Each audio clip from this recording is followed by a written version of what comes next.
বিশ্বকাপের উত্তাপ ধীরে ধীরে ছড়িয়ে পড়ছে ফুটবল বিশ্বে।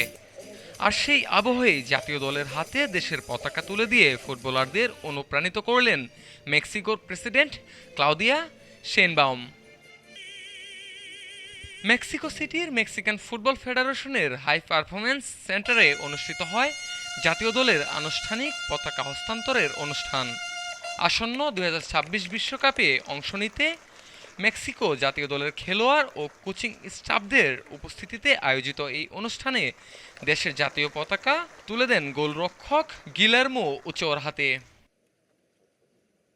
পতাকা হস্তান্তরের সময় তিনি বলেন, এই পতাকা শুধু একটি দেশের প্রতীক নয়, এটি স্বাধীনতা, সম্মান, রাষ্ট্রীয় প্রতিষ্ঠান এবং জনগণের আশা আকাঙ্ক্ষার প্রতিনিধিত্ব করে।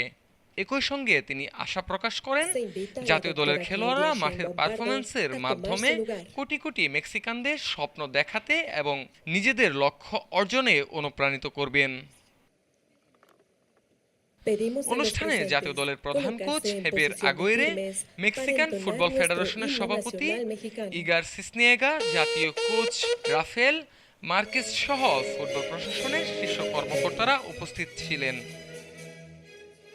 এবারের বিশ্বকাপ মেক্সিকানদের জন্য বিশেষ গুরুত্ব বহন করছে, কারণ যুক্তরাষ্ট্র ও কানাডার সঙ্গে যৌথভাবে আয়োজিত 2026 বিশ্বকাপের অন্যতম আয়োজক দেশ মেক্সিকো আগামী 11 জুন দক্ষিণ আফ্রিকার বিপক্ষে ম্যাচ দিয়ে বিশ্বকাপ অভিযান শুরু করবে দেশটি।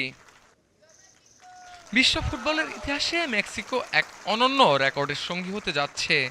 মেক্সিকো সিটির ঐতিহাসিক স্টেডিয়াম এস্তাদিও সিউদাদ দে মেক্সিকো হবে বিশ্বের প্রথম স্টেডিয়াম যেখানে 3টি ভিন্ন ফিফা বিশ্বকাপের ম্যাচ অনুষ্ঠিত হবে। এর আগে 1970 এবং 1986 সালের বিশ্বকাপের আয়োজন করেছিল দেশটি। নিজেদের মাটিতে আবারও বিশ্বকাপের মঞ্চে নামার আগে তাই জাতীয় দলের পতাকা হাতে নিয়ে নতুন স্বপ্ন বুনছে মেক্সিকো। এখন দেখার বিষয় সেই স্বপ্ন কত দূর পর্যন্ত নিয়ে যেতে পারে এল3। মুকসুদুল হাসান মিঠু, ঢাকা টুডে।